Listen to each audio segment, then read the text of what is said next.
Good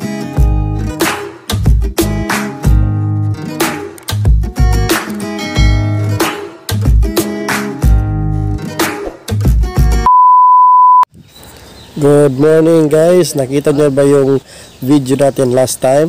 So ito yung kasunod guys, at meron tayong papakita ngayon dito. Disclaimer muna, no animals were harmed in the making of this video. So ito yung mga barn nila sa mga sisiw nila guys. Yung sa kabila ay yung sa mga breeder. Tapos yun din yung pinupuntahan ng mga tao. At ngayon guys ay nag-i-inquire tayo sa mga sisiw nila. So balak namin kumuha ng pair ng Brahma, pair ng Silky. So yan si kuya, siya lang yung pwedeng pumasok dyan sa loob kasi bawal pumasok dyan guys. At yan si ma'am ay yung may-ari at yung may bata na kasama. So yan yung kanilang brooder guys. So bawal pumasok dyan, si kuya lang ang allowed pumasok dyan. At dito makikita nyo, naka free range pala yung kanilang mga sisiw. Hindi naman sobrang sisiw na sisiw guys, pero nasa mga 1 month pataas. Ayan, naka free range na. Malaki yung area, maganda kasi malaki yung area nila. So yan, nag-i-inquire lang tayo dyan guys. Tapos tingin-tingin, yan yung may-ari, makita nyo ba? Yan siya Russian. So ito yung kulungan ng mga Brahma. Yan, daming Brahma. Yan po guys ay mga pure Brahmas na binibenta nila sa murang halaga lang kasi nasa probinsya lang sila. Tapos okay naman yung presyo, depende sa laki yung benta nila. Yung pinaka maliit na benta nila o day old chick ay 300 pesos. So ito guys, pinagpipilian pa namin kasi yung asawa ko gusto ng silky chicken. So yan, pinagpipilian pa niya. Hinahanap pa namin yung lalaki at babae. So yan cute Kato ng gold ana. Kuha na siya, ma'am. Layer ang ipakaon or kinahanglan gid sila. Dili bisig itigra dagwani. Or kuha na siya, kinahanglan jud pag mag-breed na ba? Ito. Kinahanglan gyud na laki o bayi or kinahanglan langan. Isa ang pagkapusa og. Okay, di ba ang uban pwede ra magkatong layer na kuan. Dili mo to fertile, basta layer. Maya naman ay titingnan natin yung pinakadulo ng kanilang breeding area. Ito yung sa kapisaan nila guys. Meron sila ditong incubator. Ayan, marami silang brooder, meron silang 4 na brooder. Yun yung may-ari guys, si Russian guy. Yan, so yan napakahaba. Ito ay binibenta po nila lahat, depende sa laki.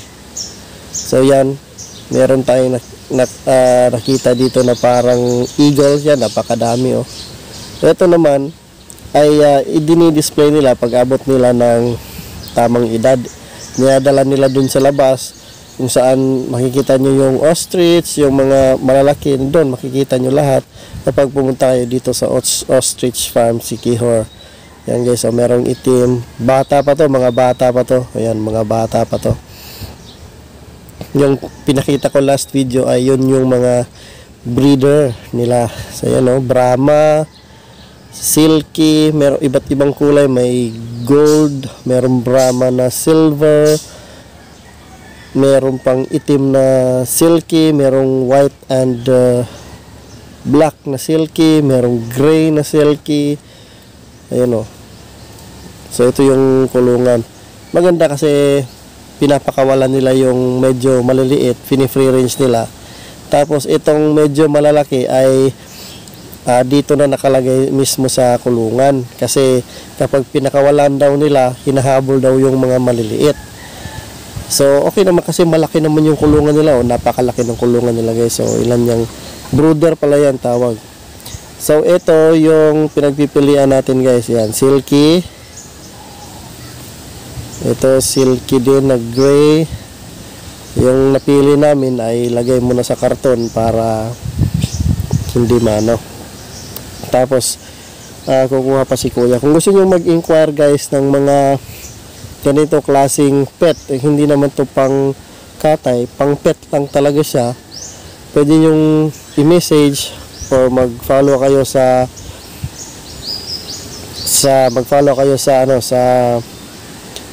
Ostrich Farm Siquijor.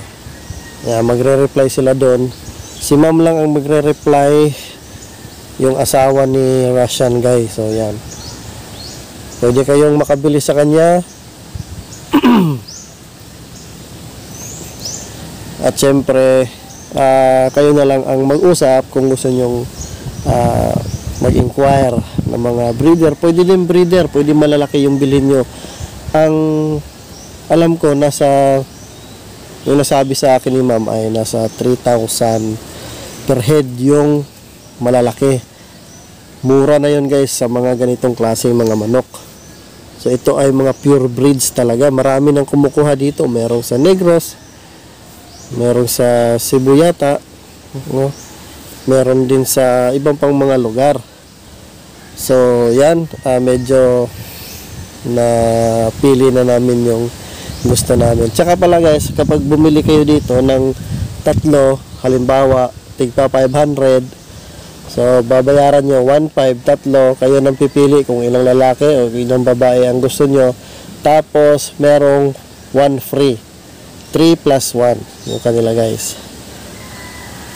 Pareha lang sa malalaki, 3 plus 1 sa mga breeder.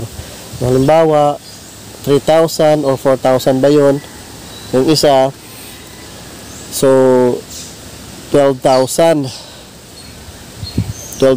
sa tatlo, may free na isa sa mga breeder yon, sa mga malalaki guys. Yan mga idol, ang cute, diba? So ito pala guys ay fully vaccinated na, sabi ni kuya. Ang vaccine lang na ibinigay dito ay vaccinated, hindi pa siya fully vaccinated, pero vaccinated na siya ng B1 plus IB, Lasota, and Gumburo at Folfax. Yun lang, 4. Yan cute.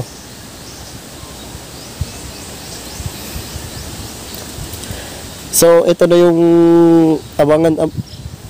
So abangan nyo yung mga upload natin dito sa ating mga, hindi ko alam kung anong tawag dito ng mga chicken guys, no. So sa mga malalaki kasi, sa mga tulad ng Rhode Island at iba pang mga manok, tinatawag nila ng mga dominant chicken, mga ganon. Pero ito hindi ko pa masyadong kabisado tong ganito. Pero siyempre bumili yung asawa ko para meron din tayong maging pet, at syempre gawin din nating content. At the same time, kapag okay yung laki nila, ay pwede din tayong magbenta.